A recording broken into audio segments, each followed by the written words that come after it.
Hey everyone, and welcome back to Psych 3530 for the math of one-way ANOVAs. So, if you remember from the design and theory lecture on multi-group and one-way ANOVAs, we are interested in situations in which, sorry, I'm going to backtrack here. We are interested in situations where we have three or more levels of the independent variable, meaning we have an between groups or independent groups design. And instead of having two levels of the independent variable, which will give us a t-test, we have three or more levels of the independent variable, which will give us a one-way ANOVA. So what we're going to do now is start our first example research question. And we're going to just sort of take it slow, take it easy, walk through the math, as well as I'll explain the logic again so that we sort of get a refresh on the logic. And we'll see how this one-way ANOVA goes. So, our research question is that Dr. Lind wants to examine the effectiveness of his educational program. In a previous study, he found that IQ scores increase after completing his program, but now he wants to see if this generalizes across a variety of populations. So, what he does is he goes out and he collects data from individuals from Pennsylvania, PA, New York, NY, and California, CA. These are all people who have completed his educational program, and then he measures their IQ. And what he wants to know is, do these groups of people differ in IQ? Meaning, does his program have a general effect on IQ where they would all be equal? Or does this program have a differential effect on IQ where some of these, where one or more of these groups would differ from the other group? So we're going to assume an alpha of 0.05. And again, what makes this a one-way ANOVA is that we have three independent groups of participants. We have people from Pennsylvania, people from New York, and people from California. And those three groups are different. They're independent of one another. So this is a between subjects experiment with three or more levels of the independent variable. And so we need a one-way ANOVA. So the first thing we need to do is define our hypotheses. The null hypothesis is, of course, that everyone is equal, right? That people from Pennsylvania, New York, and California are not differentially affected by the educational program. And the alternative hypothesis in this case is that they are not equal. So we have a slightly different situation than t-tests here, in which we do not make directional hypotheses with a one-way ANOVA.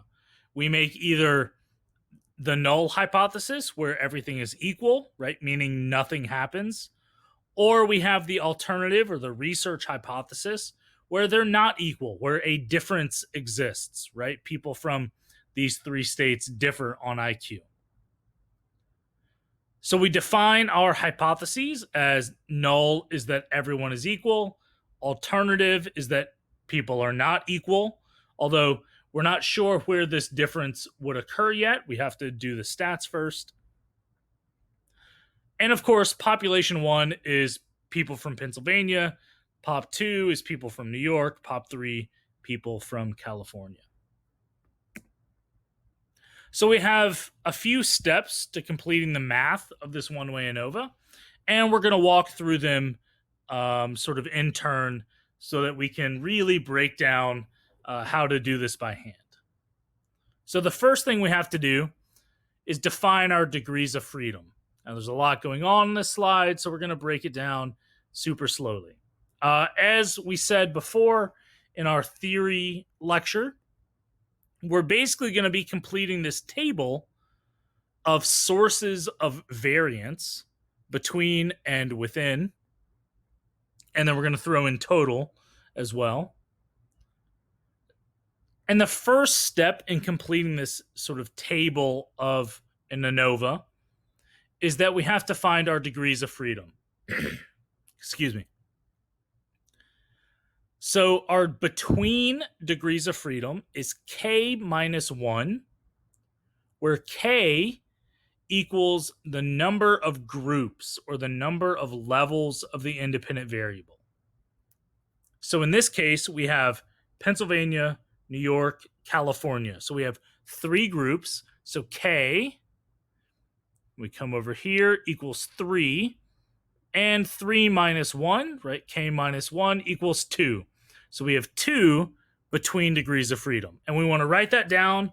We want to label it. We want to, even if you want to, you can draw out your own sort of ANOVA table, but just make sure that you keep track of that the between degrees of freedom is k minus 1, in this case 2. Next, we do the within degrees of freedom, which is big N minus k. Now, big N is the total number of participants. The total number of participants. So if we go back to our data, we can see that we have 3 states, Pennsylvania, New York, California, and each state has 5 participants, which means we have 5 times 3 equals 15 participants. So big N, the total number of participants, is 15. And our within degrees of freedom is big N minus k. We already found k from before. K is the number of groups. So 15 minus 3 gives us 12 within degrees of freedom. Now, these degrees of freedom are going to become important because they're going to be a piece of the formula for our F value, our ANOVA.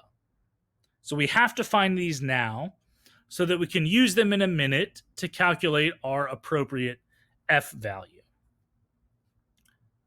And our total degrees of freedom is really just the between plus within. So 12 plus 2 equals 14 degrees of freedom. We can also define total degrees of freedom as big N, which in this case was 15, minus 1, which is also 14. So the first thing we need to do for our ANOVA is define our degrees of freedom as such. Between is k minus 1, where k is the number of groups or number of levels. Within is N minus k, where big N is the number of all participants minus the number of groups. And then total degrees of freedom, where big N is 1 is subtracted from big N.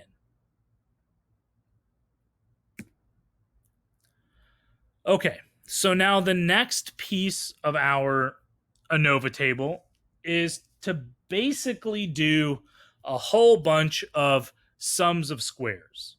So at this point in the semester in the lecture, if you are unsure of how to calculate a sum of squares, what I want you to do is press pause and go back to week 1 or 2, where we talked about sum of squares, and I want you to practice calculating a sum of squares, because if you cannot calculate a sum of squares, you are not going to be able to calculate in ANOVA. Because what we're going to have to do is do a bunch of sums of squares. So again, if you are unfamiliar with how to do a sum of squares, I want you to pause, go back and find the directions for how to do a sum of squares in our previous lectures, and then come back and start this again. So just like we had degrees of freedom for between, within, and total, we're going to have sums of squares for between, within, and total. The best way to show and explain this is just to do an example. So we're just going to walk through it here. Now, there's going to be a lot going on in this table. I want you to sort of take notice, slow down, press pause whenever you need to, write this down on a piece of paper, in a notebook, have it with you in your notes, so that you can look back, walk back, and sort of copy this process, because this process that we're about to go through is going to be very important. We're going to start out with our three groups: Pennsylvania, New York, and California. Here are the IQs of all 5 people from each state. And the first thing we want to do is define little n, which is how many people are in each group.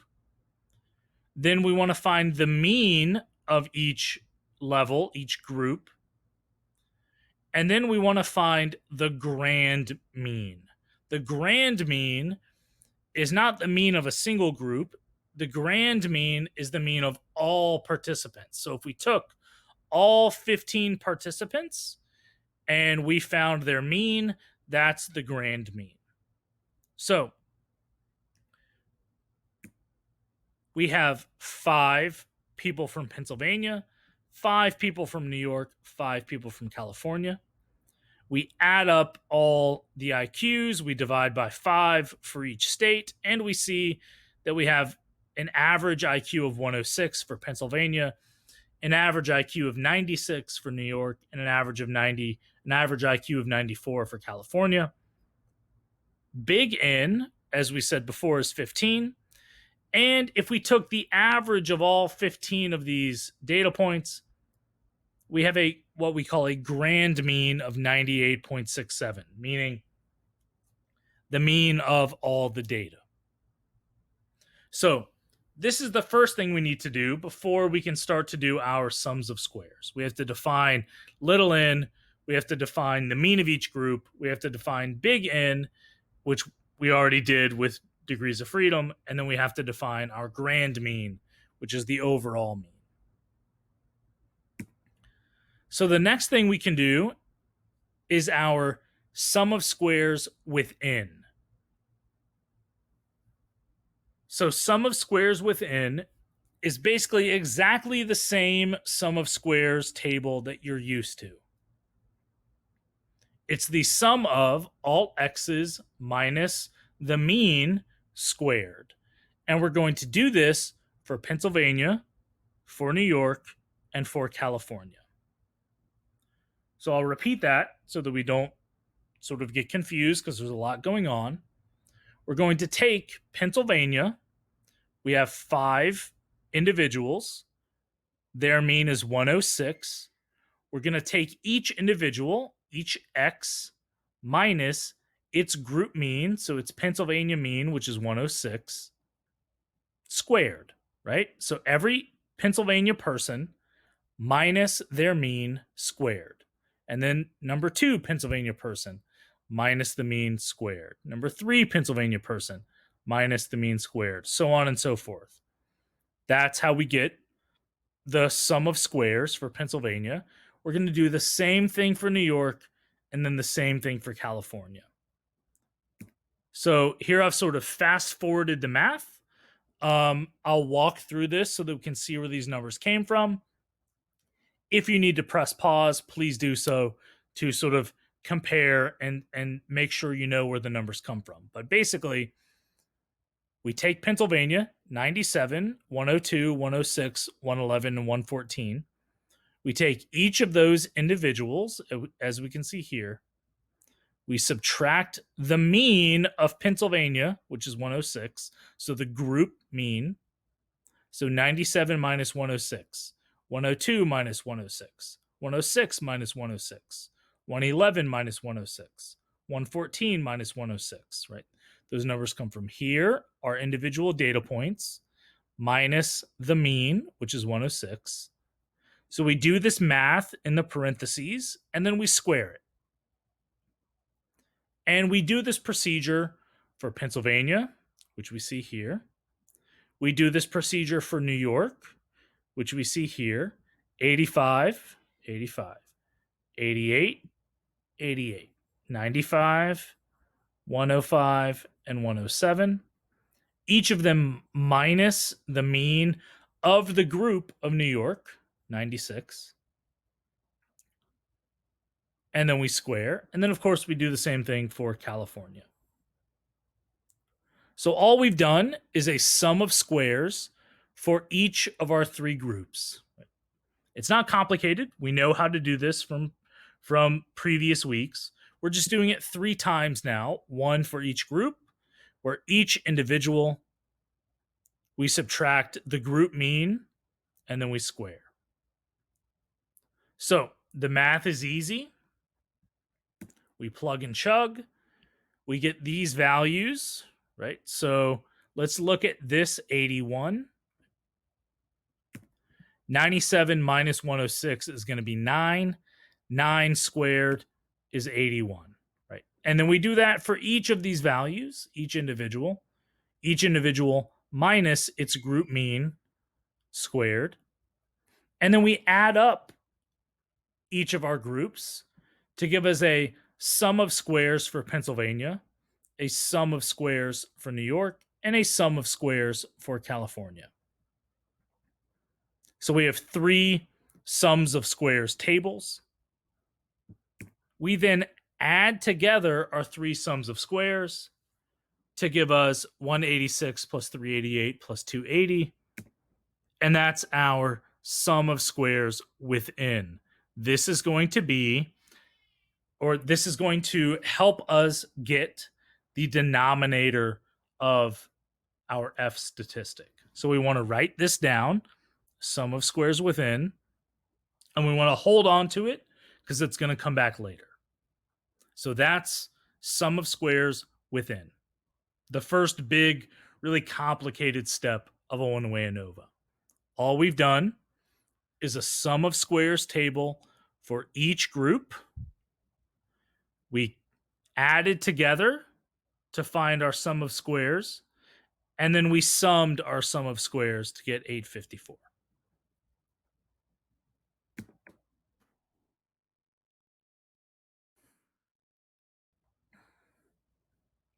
So this is a little information about our sum of squares within. Basically what this says is we would like, in order to be a statistically significant test, for the sum of squares within to be as small as possible. We want a small number because what that means is the groups are homogeneous. Now, the next step is to find, we look up here at the top, the sum of squares between. This is going to help us find the numerator of our F statistic. We again do 3 sum of squares tables, except this time it's a little different. We take Pennsylvania, which has 1, 2, 3, 4, 5 participants. We take its mean, 106. So we see 106 5 times. And we subtract the grand mean, the GM, this thing we found down here, which is the overall mean of all of our data. So for each participant in each group, we take the group mean minus the grand mean squared. So this is basically 3 different calculations 5 times. So Pennsylvania 1, Pennsylvania 2, Pennsylvania 3, Pennsylvania 4, Pennsylvania 5. Notice we get this 106 from the Pennsylvania mean. We just do it 5 times because there's 5 participants. Then we take the New York mean, which is 96, right down here, and we move it up here, and we do it 5 times, right, minus the grand mean squared. And then we take California, and we found its mean, 94, and we do 94 5 times minus the grand mean. What this is doing, just a moment to talk about the theory here, what this is doing is saying, how much does Pennsylvania differ from the other groups? How much does New York differ from the other groups? How much does California differ from the other groups? That's what we're finding here. We're finding the sum of squares between how much difference is there between our groups. And we find that by asking the question, how much does each group differ from the overall average, the grand mean? So again, if you need to press pause, go ahead and do so that you can track where these numbers are coming from. But for Pennsylvania, we take the Pennsylvania mean, which is 106, 5 times, 1 time for each participant. 1, 2, 3, 4, 5. We take the New York mean, which is 96, 5 times, 1 for each participant. 1, 2, 3, 4, 5. And we take the California mean, which is 94, 5 times. 1, 2, 3, 4, 5. We subtract each of them by the grand mean. We square each of these values, and then we're going to add them all up. Now, if you are observant, you have noticed that you are doing the same calculation 5 times. So if you would like, you can do this once for each state or for each level or each group, and then multiply it by the number of participants in each group. That's fine, but just be careful that you're doing it correctly, meaning that you're doing 106 minus 98.67, do that calculation, then you square it, then you multiply it by the number of participants, so on and so forth for each group.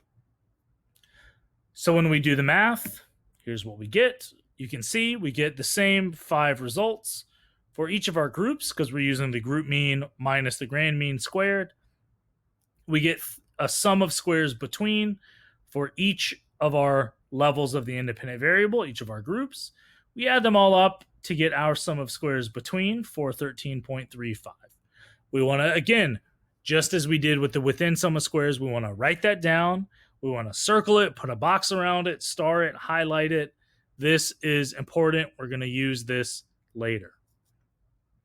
So we found a sum of squares. Again, for each group, it's mean minus the grand mean squared times the number of participants in each group. And then we took each of those sums of squares and we added them together.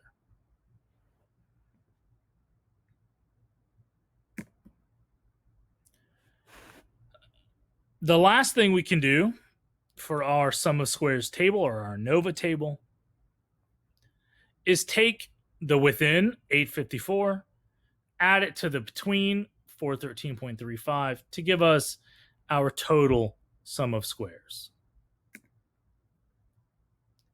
And so now if we think back to, sorry, here it's going to take a few clicks. If we think back to our ANOVA table that we introduced earlier, we now have all of our degrees of freedom. We now have all of our sums of squares. And now we can use these pieces of information to calculate our mean squared. The next piece, our mean squared between and our mean squared within, which is the sum of squares between divided by its degrees of freedom, and the mean squared between divided by its degrees of freedom. So basically, again, keeping track of all these numbers is extremely important. We had 2 between degrees of freedom and 12 within degrees of freedom. We want to keep track of those numbers because we're going to take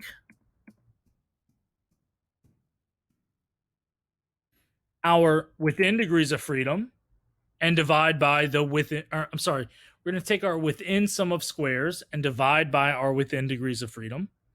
And we're going to take our between sum of squares and divide by our between degrees of freedom. So that's what we do here. We have our sum of squares between, which was 413.35, divided by our degrees of freedom between, which was 2, which gives us 206.68. Then we take our mean squared within, which is our sum of squares within divided by degrees of freedom within, which was 12. And that gives us 71.17. So we have our mean squared between and our mean squared within. Again, I'll walk through this sort of verbally again. The first thing we did was find our degrees of freedom between and our degrees of freedom within. The next thing we did was find our sum of squares between and our sum of squares within. Then we divided sum of squares divided by the appropriate degrees of freedom to give us our mean squared between and our mean squared within. And then we take our mean squared between and our mean squared within, and they are the numerator and the denominator of our F value. So again, I know this is a lot. I know it's new. So what I want you to do is maybe press pause or rewind and sort of go back as far as you need to understand where all these numbers come from. So these numbers come from first a degrees of freedom, then a sum of squares. Then we take sum of squares and we divide by degrees of freedom to give us a mean squared. And then we take the between mean squared and we're going to divide by the within mean squared to give us an F value. So the whole table looks something like this. We found a degrees of freedom. We found our sums of squares. We divided to get our mean squared. And then we divided between divided by within to get our F.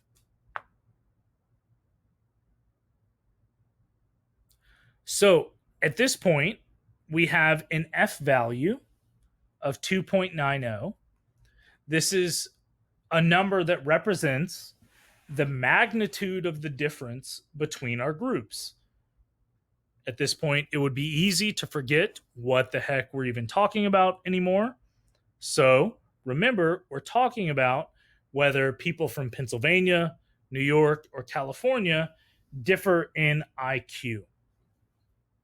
That's what this F value represents. The magnitude of the difference between our three groups on, in this case, IQ. 2.90. Just like with the t-test, we need to compare this calculated statistic, this F score, with a critical value. That's going to tell us whether our test was statistically significant or not. So remember, statistical significance looks like this, where all the people from Pennsylvania are very close to one another, right? They're very close around their mean, but then they're very different from all the other states, right? Pennsylvania is different from New York. New York is different from California. This would be high between groups variability. And we calculate that between groups variability with this sum of squares and degrees of freedom. Versus with a situation where we have low between groups variability, meaning that we have lots of overlap between our Pennsylvania, New York, and California people, which would lead to a small numerator in our F value because between variability is in our numerator.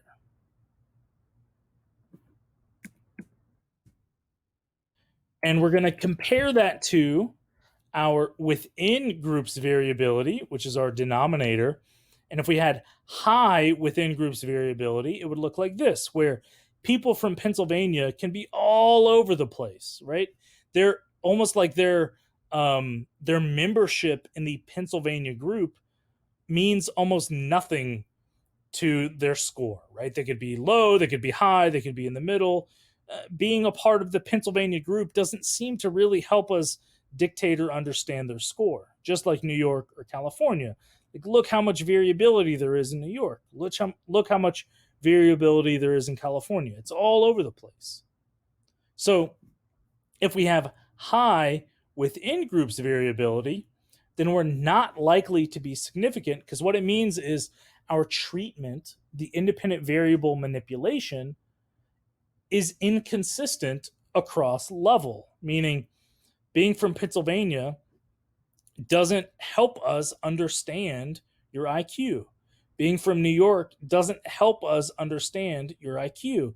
So it's going to become difficult to claim that people from these states significantly differ in IQ if people from these states differ from one another to such an extent in their IQ. And we see this in the numbers of the statistic because our within groups variability is quantified in the numerator of our F value. So the larger this within groups variability, the smaller our F value is going to be. So when are we likely to have a significant difference? We're likely to have a significant difference when we have high between groups variability and low within groups variability, meaning we have a distinct pattern of groups that differ from one another and they don't overlap a whole lot. Versus these two situations, situation 2 and 3, where we see lots of overlap between our groups, that's going to lead to a situation where we're less likely to be significant. Okay. So we found our F value, our 2.90 here, our between mean squared divided by our within mean squared. Now we need to compare it to a critical value. Just like we had a critical value table with t-tests, we have a critical value table with f-tests, with ANOVAs. This will be posted on iCollege. I've taken a screenshot of sort of a section of it so that we can really zoom in and see what's going on here. Because we need to include 3 pieces of information when detecting a critical F value.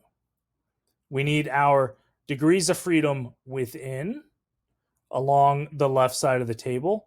We had 12 degrees of freedom within. We need our significance level, which was 0.05. And we need our between degrees of freedom, which was 2. So along the left side, we find our within degrees of freedom. Then we move over and we decide, did we have 0.01 or 0.05 alpha value, significance level? We had 0.05. And then we move right until we hit the column with our between degrees of freedom, our numerator degrees of freedom, which was 2. So this tells us that we have a critical F value of 3.89. We're going to compare that to our obtained or our calculated F value. So we calculated an F value of 2.90. Our cutoff is 3.89, meaning we are not significant because we are lower than the F cutoff. Our obtained result, our observed result from the world, is not extreme enough. And so we are going to fail to reject the null because our observed sample F statistic is lower than our cutoff F statistic. So if we plug that back into our table, we can see that the F score we generated from our data is much lower than our hurdle, our critical value. And so we fail to reject the null. The last thing we need to do is write up our APA style conclusion paragraph. Just like with the t-test, we need to do a few major things. We need to state the type of test and then the research question, what we're evaluating. We then need to provide our sort of statement about whether it was significant or not. Then our F value, our alpha, we'll see a couple things here like our mean squared and partial eta squared. We'll discuss those here in just a second. Basically, your statistical statement. And then we need to provide our take-home message. So we conducted a one-way ANOVA to determine whether IQ differed depending on state of residence. So whether someone was from Pennsylvania, California, or New York, we see their means and standard deviations. Right? So that's our descriptive statistics that we can calculate from each of our groups. Remember, the standard deviation, just like with a t-test, is not required for completing the t-test, but the standard deviation can be derived from your sum of squares, right? So your sum of squares divided by n minus 1 is variance, and then we take the square root, and that gives us the standard deviation. So for each group, for Pennsylvania, for California, and for New York, we need to take their sum of squares, divide by n minus 1, which in this case will be divided by 4, and then we take the square root to give us standard deviation, just like we did a couple weeks ago with t-test. No different, same thing. So we give our descriptives, our means, and our standard deviations for each of our groups. We can see that here.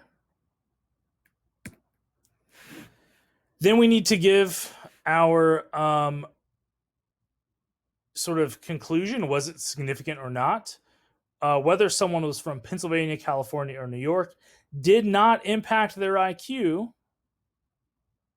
Right? This is not a significant difference because 2.90 was less than our critical value.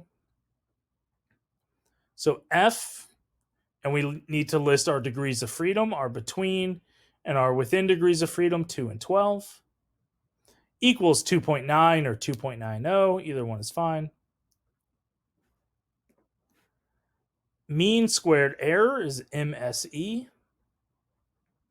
This is where we list the sum of squares within, the thing that helped get our denominator of our F ratio, right? So we use the mean squared to get the denominator of the F ratio, but we want to report our sum of squares within, the thing that helped us get the denominator of the F ratio, 854.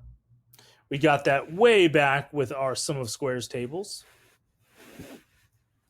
And then in S, because we are not significant.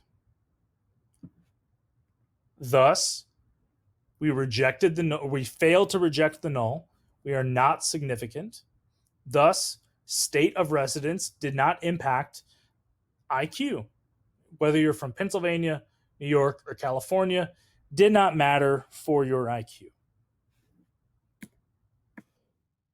So again, we stated our test. We stated our research question.